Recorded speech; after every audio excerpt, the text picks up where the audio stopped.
Cricketer Ahmad Shahzad का कहना है कि डोमेस्टिक में परफॉर्म करने वाले क्रिकेटर्स के साथ मुसलसल नाइंसाफी हो रही है, तो मैं दस्तबरदारी इख्तियार करता हूं। मैं चैंपियंस कप जो होने वाला है इसका हिस्सा नहीं बनूंगा। अहमद शहजाद ने तो यहां तक कहा कि मैं इस गंदे निजाम का हिस्सा नहीं बनूंगा।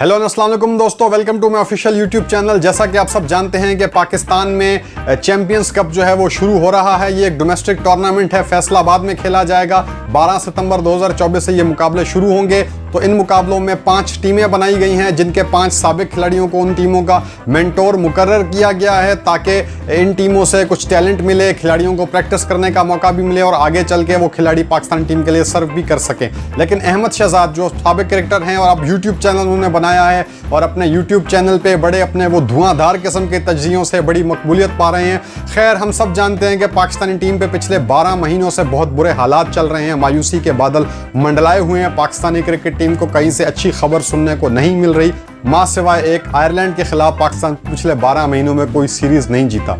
तो दोस्तों, ऐसे मौके पे अहमद शहजाद भी टीम को आड़े हाथों उन्होंने लिया हुआ है और मुसलसल तनकीद कर रहे हैं और काफ़ी हद तक उनकी तनकीद जायज़ भी है, क्योंकि जब आपकी फॉर्म ख़राब चल रही है, जब पिछले 12 महीनों में हर कोई आपको मार के पीट के जा रहा है, बांग्लादेश घर पे आके अगर आपको चपेड़े मार रहा है, तो फिर तो ऐसे में अहमद शहजाद का तनकीद करना 100% जायज़ है। तो ऐसे मौके पर अहमद शहजाद ने कहा कि पीसीबी जो है ना मेंटोर्स पे 50-50 लाख रुपए खर्च कर रहा है, एक एक मेंटोर को 50 लाख दे रहा है। अब बकौल अहमद शहजाद के जो खिलाड़ी तनज़्ज़ुली का शिकार हो जाता है, पीसीबी उसको जो है ना भारी तनख्वाहों पे रख लेता है और इस तरीके से पीसीबी जो है ना वो मेरिट का कत्लेआम कर रहा है। अहमद शहजाद ने किसी इंटरव्यू में ये यहाँ तक कहा कि मैं इस गंदे निज़ाम का हिस्सा नहीं बनूंगा, मैं बिल्कुल भी जो है ना वो इस चैंपियंस कप में शिरकत नहीं करूंगा। तो उन्होंने अपनी दस्तबरदारी इख्तियार की और अब वो यूट्यूब पर बैठकर बड़े धुआंधार तज्जिए कर रहे हैं। उनकी बातों में एक दर्द तो साफ जाहिर है और कई मौक़ों पे वो दुरुस्त भी दिखाई देते हैं। जैसे एक मौके पे उन्होंने अपना और बाबर आजम का मुवाजना करते हुए कहा था कि अपने आप को उन्होंने कहा था कि मैं कोई बहुत बड़ा प्लेयर नहीं था, लेकिन वर्ल्ड कप मुकाबलों में मेरे जो स्टैट्स हैं वो बाबर आजम से बेहतर हैं। तो उन्होंने T20 जो वर्ल्ड कप खेला था 2014 का, उसके साथ उसके जो स्टैट्स थे उन स्टैट्स को उन्होंने बाबर आजम के T20 वर्ल्ड कप के जो स्टैट्स हैं उनके साथ कंपेयर किया। तो अब हैरानकुन तौर पे अहमद शहजाद का पलड़ा उन स्टैट्स में भारी था। इस पे भी एक डिटेल वीडियो अहमद शहजाद ने बनाई थी, आप उनके चैनल पे देख सकते हैं।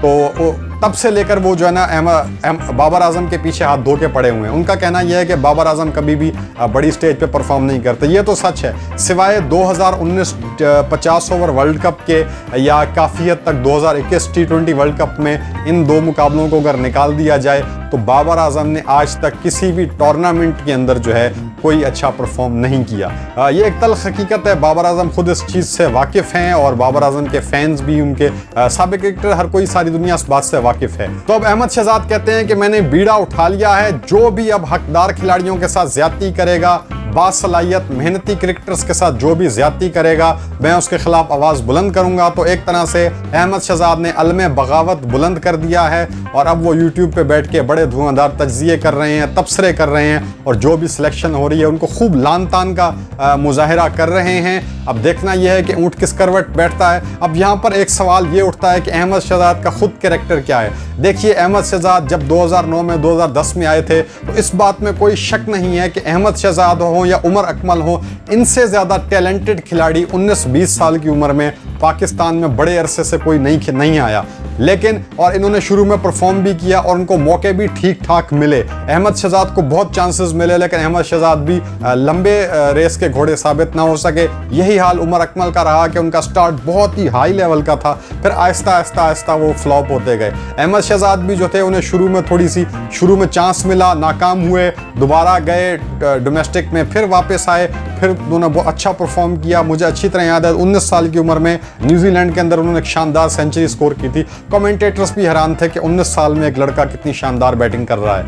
मगर उसके बाद फिर अहमद शहजाद जो है ना वो बहुत डाउनफॉल का शिकार हुए और फिर 2014 में आए, T20 वर्ल्ड कप में शानदार परफॉर्मेंस दिखाई, मगर उसके बाद फिर दोबारा से वो नीचे गिर गए। फिर उसके बाद दोबारा कभी वो इंटरनेशनल क्रिकेट में उस तरीके से जो है ना वो दोबारा उठ के खड़े ना हो सके।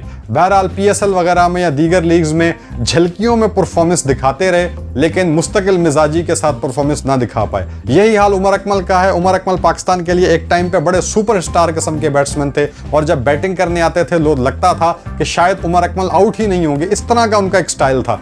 लेकिन उमर अकमल भी स्टैटिस्टिकली जो थे वो दिन ब दिन नीचे गिरते गए, उनकी परफॉर्मेंस बहुत डाउन होती गई। फिटनेस के मसाइल भी उमर अकमल को आने लगे। उमर अकमल पे और भी जो थे कंसंट्रेशन के भी उनके काफ़ी मसाइल आने लगे। अक्सर मुकाबलों में ये होता था कि उमर अकमल बिल्कुल ऐसा लगता था कि विकेट थ्रो करके जा रहे हैं और मेंटली वो जो थे काफ़ी घबराए हुए दिखाई देते थे। तो उमर अकमल के साथ भी यही प्रॉब्लम्स आए।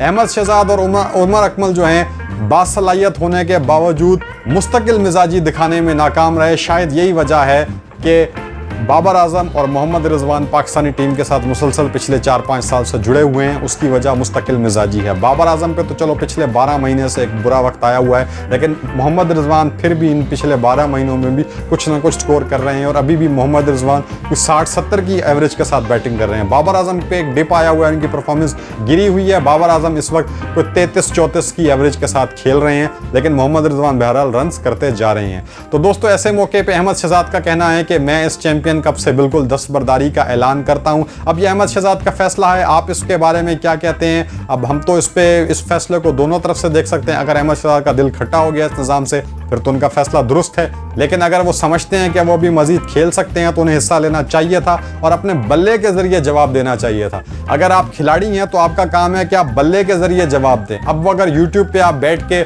और सिर्फ जुबानी कलामी चीज़ों का जवाब देंगे तो उसका कोई फ़ायदा नहीं है। अब हम तो एक नॉन क्रिकेटर हैं, लेकिन आप एक प्रोफेशनल क्रिकेटर हैं, आपका काम है बल्ले से जवाब देना। हम अगर स्पोर्ट्स में तज्जिया निगारी में और इस फील्ड में आना चाह रहे हैं तो हमारा काम है बात करना, तज्जिया करना, एनालिसिस करना। पर आप खिलाड़ी हैं और अभी आपकी खेलने की उम्र है, अभी आप खेल सकते हैं, तो आपका काम है बल्ले से जवाब देना। आप जाएं, बैट उठा के मैदान में जाएं, सेंचुरी बनाएं, डबल सेंचुरी करें, फिर कौन आपका रास्ता रोक सकता है? लेकिन आपने शायद हार मान ली और आपने कहा कि मैं इस निज़ाम का हिस्सा नहीं बनूंगा, बस मैं अपने यूट्यूब चैनल बैठ कर तनकीद करूंगा। तो ये अब आपका अपना फैसला है। ये फैसला दोनों तरफ से देखा जाता है, जा सकता है, इस फैसले को सराहा भी जा सकता है, इस फैसले पर तनकीद भी की जा सकती है। तो दोस्तों खैर ये अहमद शहजाद का ज़ाती फैसला है। इस फैसले के बारे में अब हम मजीद कुछ बात नहीं कर सकते। फिलहाल आपसे इतना ही शेयर करेंगे कि अहमद शहजाद ने चैंपियंस कप से दस्तबरदारी का ऐलान कर दिया है। दोस्तों हमारी वीडियोस को देखने का, पसंद करने का बहुत शुक्रिया। आप सबसे रिक्वेस्ट है कि हमारे यूट्यूब चैनल को लाजमी सब्सक्राइब कीजिएगा। Thank you so much. खुदा हाफिज।